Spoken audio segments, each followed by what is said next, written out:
Dear NK sir YouTube channel में एक बार फिर से आपका स्वागत है। आज हम पढ़ेंगे व्रत के बारे में, जिसको इंग्लिश में हम सर्कल बोलते हैं। ठीक है, सबसे पहले हम समझाएंगे आप सबसे पहले आपको व्रत किसे कहते हैं, इसके बाद व्रत की त्रिज्या, व्रत का व्यास, व्रत की जीवा, व्रत की परिधि, व्रत के क्षेत्रफल, सभी के बारे में पूर्ण विवरण से पढ़ेंगे। ठीक है, चलिए स्टार्ट करते हैं अपना टॉपिक।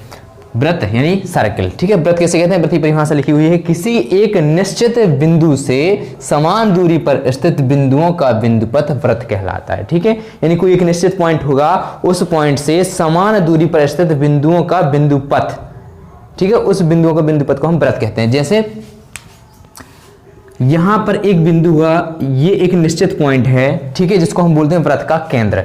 ये एक निश्चित पॉइंट है, इस निश्चित बिंदु से समान दूरी पर स्थित, ये देखिए इस बिंदु से यहां पर बहुत सारे बिंदु हैं जो कि समान दूरी पर, इससे यहां पर समान दूरी पर स्थित हैं ऐसे। ठीक है, इन बिंदुओं का बिंदुपथ यानी घेरा, इन बिंदुओं का बिंदुपथ क्या कहलाता है, व्रत कहलाता है। ठीक है, ये हमारा निश्चित बिंदु है, जिसको हम केंद्र बोलते हैं, जिसको हम क्या बोलते हैं, केंद्र बोलते हैं। इसको हम दर्शाते सी से, यानी इस केंद्र से समान दूरी पर स्थित है, ये समान दूरियां हैं, ये सब समान, एक समान दूरी है, यानी यदि इसकी 2 सेंटीमीटर है तो ये भी 2 सेंटीमीटर है, ये भी 2, ये समान दूरी पर स्थित है। ये बिंदुओं का बिंदुपथ, ये जो बिंदुओं का बिंदुपथ है, इसको हमने मिला दिया, ये बहुत सारे बिंदु है यहाँ पर, यहाँ बीच में, यहाँ इन बिंदुओं का बिंदुपथ हमारा क्या कहलाता है, व्रत कहलाता है। ठीक है, तो इसको आपको व्रत को ऐसे समझना है। ठीक है, अब यानी एक देखिए, ये हमारा क्या हो गया, ये हमारा व्रत है, ये हमारा क्या है, ये व्रत है, ये व्रत का केंद्र है, जिसको हम सी से दर्शाएंगे।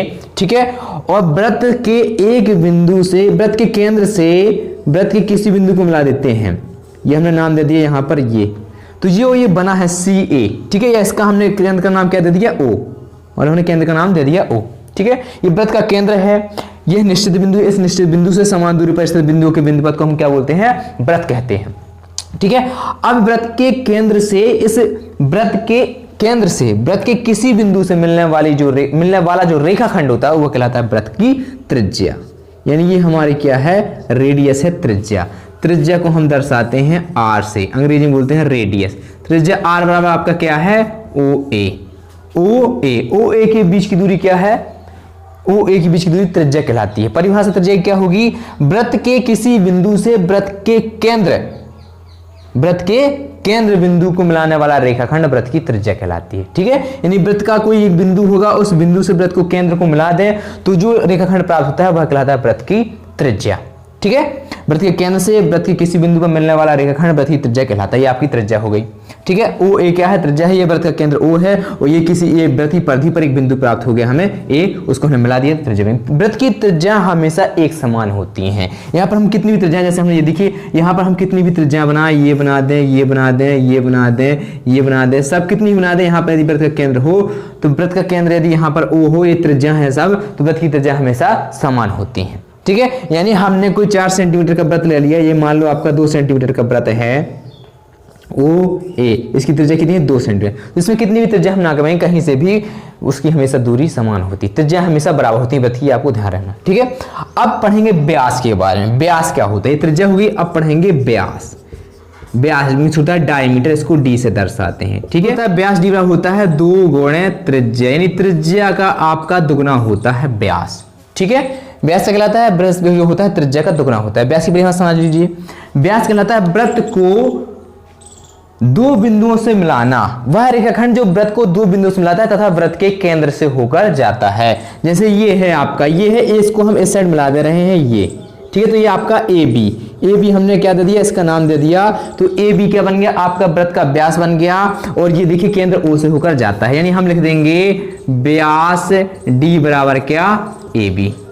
ठीक है, व्यास डी बराबर क्या हो गया, ए बी। देखिए यहाँ पर त्रिज्या थी, ये भी हमने बताया व्रत की त्रिज्या में से बराबर होती है, ये भी त्रिज्या है और ओ बी भी आपकी क्या है, त्रिज्या है। इसलिए बोला है कि जो व्यास होता है वह त्रिज्या का दुगना होता है, यानी ओ ए बराबर ओ बी क्या है, त्रिज्या। हमने बताया था कि व्रत में कितनी भी त्रिज्या खींच दे उनकी लंबाई हमेशा समान होती है। व्रत की त्रिज्या कितनी भी खींच दे, व्रत की त्रिज्या हमेशा समान होती है। ओ ए बराबर ओ बी, ये सब क्या है, त्रिज्या, इसलिए बराबर है।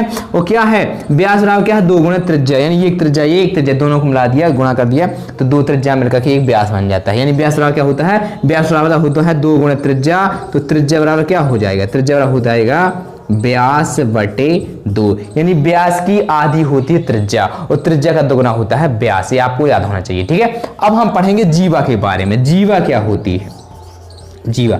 जीवा कहलाती है वृत्त को किन्हीं भी दो बिंदुओं पर मिलाने वाला रेखाखंड। ठीक है, वह रेखाखंड, जीवा फिर समझ लीजिए, वह रेखाखंड जो वृत्त को दो बिंदुओं पर मिलाता है वो कहलाता है जीवा। जैसे देखिए ये मिला दिया, ये भी आपका जीवा है, यहां से हम मिला दें, ये भी आपकी जीवा है, यहां से मिला दें, ये भी देखिए एक यहां पॉइंट हो गया, एक यहां पॉइंट हो गया, दो बिंदु मिला रहा, एक यहां पॉइंट हो गया, एक यहां पॉइंट हो गया, ये भी आपकी जीवा है, देखिए ये भी आपकी जीवा है।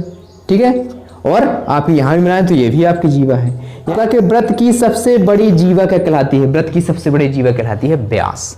ठीक है, ये बहुत ही पॉइंट मोस्ट है। वृत्त की सबसे बड़ी जीवा क्या कहलाती है? वृत्त की यहां लिख दे रहे हैं, वृत्त की सबसे बड़ी जीवा, वृत्त की सबसे बड़ी जीवा क्या कहलाती है? व्यास कहलाती है। क्यों है ये सबसे बड़ी? क्योंकि देखिए ये वृत्त के केंद्र से होकर जाती है, ये इसी को हम व्यास बोलते हैं। इनको हम व्यास नहीं बोल सकते, नहीं इनको बोल सकते, ये जीवाएं हैं। व्यास केवल वही है जो व्रत को रेखाखंड, ऐसा रेखाखंड जो व्रत को दो बिंदुओं से मिलाता है और व्रत के केंद्र से होकर जाता है। ठीक है, तो इसको हम जीवा ही बोलेंगे और व्यास ही बोलेंगे, बाकी इसको हम व्यास ही बोल सकते हैं, इनको जीवा ही कहेंगे। केवल वह व्यास वह कहलाता है जो व्रत के केंद्र से होकर जाता है और व्रत को दो बिंदु पर मिलाता है, उस रेखाखंड को हम क्या बोलते हैं? व्यास बोलते हैं। और व्रत की सबसे बड़ी जीवा को भी हम व्यास बोलते हैं। प्रश्न आपका आ सकता है व्रत की सबसे बड़ी जीवा क्या कहलाती है? तो व्रत की सबसे बड़ी जीवा कहलाती है व्यास। तो यहां तक आपको समझ में आ गया। इसके यहां से स्टार्ट करें और ए से चल जाएं, ये देखिए इस दूरी पर चल रहे हैं, तो ये जो दूरी चल रही है व्रत के अनुदेश से चल रही है, व्रत के अनुदेश चल रही है, तो व्रत के अनुदेश से इस चली गई दूरी को हम क्या बोलते हैं? व्रत की परिधि कहते हैं, पूरी टोटल। ठीक है, परिधि की कुछ त्रिज्या हुई, व्रत है तो त्रिज्या हुई, त्रिज्या हमने r मान ली। ठीक है, अब व्रत की परिधि क्या होती है? सूत्र है व्रत की परिधि का, व्रत की परिधि, व्रत की परिधि बराबर होता है, सूत्र है आपका 2πr। ठीक है, जहां पाई बराबर क्या होता है? पाई का मान होता है 22/7 या होता है 3.14। ठीक है, 22/7 भी रख सकते हैं या 3.14 रख सकते हैं, ये पाई का मान है। व्रत की परिधि होती है 2πr। ये आपके क्या है? ये व्रत का केंद्र है, ये एक बिंदु हो गया तो ये त्रिज्या बन गई। हमने बताया था व्रत के केंद्र से व्रत पर स्थित कोई बिंदु मिल जाए वह जो रेखाखंड मिलता है, यानी वह रेखाखंड जो व्रत पर स्थित एक बिंदु से व्रत को केंद्र पर मिलाता है वह कहलाता है व्रत की त्रिज्या। चलिए अब हम पढ़ेंगे व्रत का क्षेत्रफल। व्रत का क्षेत्रफल क्या होता है? व्रत का क्षेत्रफल, क्षेत्रफल व्रत का क्षेत्रफल होता है πr²। ठीक है, ये व्रत का क्षेत्रफल है πr²। पाई का मान वैसे होता है 22/7। तो ये आपको ये सूत्र याद होना चाहिए। अब इन पर हम सवाल करेंगे। पहले हम व्यास ज्ञात करेंगे, त्रिज्या दी गई होगी। ठीक है, व्यास के बाद हम परिधि निकालेंगे और क्षेत्रफल निकालेंगे। चलिए हम सवाल स्टार्ट करते हैं। एक व्रत की त्रिज्या 7 सेंटीमीटर हो तो व्रत का व्यास, परिधि और क्षेत्रफल ज्ञात कीजिए। तीनों हमें ज्ञात करना है। ठीक है, बहुत ही सरल है, ध्यान से देखना। ठीक है, अभी वीडियो को छोड़कर मत जाना, अभी पूरा वीडियो देखिए कैसे ये सवाल समझ में आता है आपको। ठीक है, सबसे पहले आपको क्या दिया? व्रत की त्रिज्या दी है 7 सेंटीमीटर, व्यास, परिधि, क्षेत्रफल ज्ञात करना है। तो हाल में हम लिखेंगे दिया है, क्या दिया है आपके पास? दिया है त्रिज्या r बराबर कितना दिया है? 7 सेंटीमीटर। ठीक है, त्रिज्या दी है 7 सेंटीमीटर। क्या है ये? त्रिज्या दी है व्रत की, हमने व्रत बना दिया और ये कहलाती है व्रत की त्रिज्या। हमें ज्ञात करना है पहले व्यास। तो व्यास बराबर क्या होता है? व्यास बराबर क्या होता है? व्यास बराबर होता है 2 गुणे त्रिज्या। जो व्यास होता है वह त्रिज्या का दुगना होता है। ठीक है, तो व्यास को d से दर्शाते हैं, 2 गुणे त्रिज्या, त्रिज्या का मान 7, यानी कि d बराबर कितना आ गया? 14 सेंटीमीटर। बस व्यास 7 सेंटीमीटर था तो त्रिज्या आपकी आ गई त्रिज्या 7 सेंटीमीटर थी तो हमारा व्यास आ गया 14 सेंटीमीटर। तो इस प्रकार से आपको व्यास निकालना, केवल 2 का गुणा कर दो तो आपका व्यास निकल आता है। चलिए हम निकालते हैं व्रत की परिधि। व्रत की परिधि बहुत ही सरल है। व्रत की परिधि क्या होती है? 2πr। ठीक है, 2 गुणे पाई का मान रख दो, पाई का मान कितना होता है? हमने बताया था 22/7 इंटू r का मान रख दो, r का मान कितना है? r का मान दिया है 7 सेंटीमीटर। ठीक है, 7 से 7 कट गए, कितना बचा? 2 गुणे 22, दोनों का गुणा कर दो, 22 दूनी 44। ये आ गया आपका 44 सेंटीमीटर आ गई व्रत की परिधि। इस पूरे व्रत की ये जो पूरा है ये सर्कमस्टेंस कहलाती है। ये परिधि कितनी आ गई? 44 सेंटीमीटर। ठीक है, अब आपको ज्ञात करना है व्रत का क्षेत्रफल। चलिए व्रत का क्षेत्रफल यहां ज्ञात कर लेते हैं। व्रत का क्षेत्रफल, व्रत का क्षेत्रफल क्या होता है? πr²।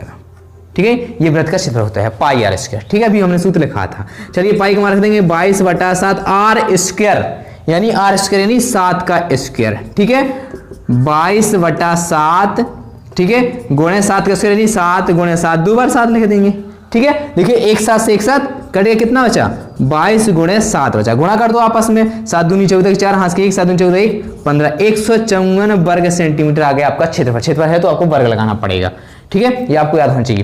तो 154 वर्ग सेंटीमीटर आ गया क्षेत्रफल। तो इस वृत्त की त्रिज्या 14 सेंटीमीटर हो तो व्यास, परिधि और क्षेत्रफल ज्ञात कीजिए। फिर से हमें आप त्रिज्या बदल दी, त्रिज्या दी है 14 सेंटीमीटर, तो हमें व्यास, परिधि और त्रिज्या ज्ञात करनी है। आपको वही 3 सूत्र याद होना चाहिए, सब बन जाएगा। ठीक है, सबसे पहले लिख देंगे दिया है, क्या दिया हमारे पास, दिया है त्रिज्या r बराबर कितना दिया है 14 सेंटीमीटर। ठीक है, 14 सेंटीमीटर। अब क्या ज्ञात करना है, यहाँ लिख दो, ये चित्र है, इसमें बना दो, त्रिज्या ये कहलाती है, यहाँ केंद्र होता है O, यहाँ से ये केंद्र है, केंद्र से वृत्त के पर एक बिंदु के बीच की दूरी क्या कहलाती है, त्रिज्या। 14 सेंटीमीटर दी है। हमें ज्ञात करना व्यास, व्यास बराबर क्या होता है, व्यास बराबर होता है 2 गुणे त्रिज्या।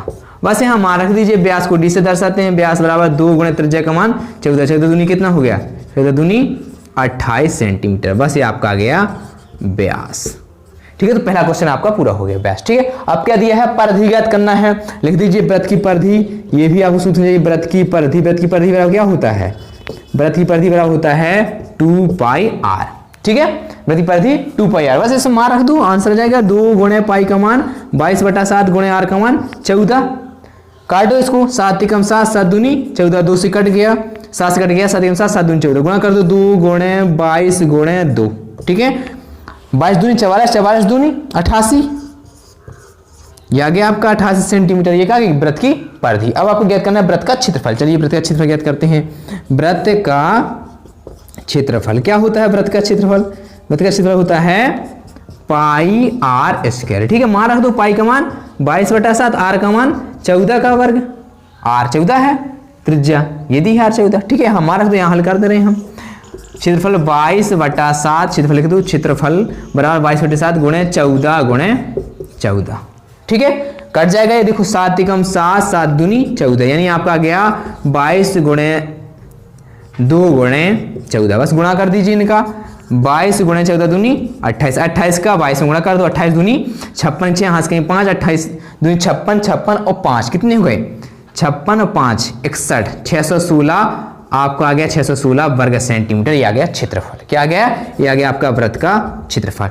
तो इस प्रकार से आप वृत्त की त्रिज्या, व्यास, परिधि और क्षेत्रफल बहुत ही सरल तरीके से ज्ञात कर सकते हैं। यह जो वृत्त का टॉपिक है बहुत ही सरल है, बहुत ही इजी है और एग्जाम में आता है।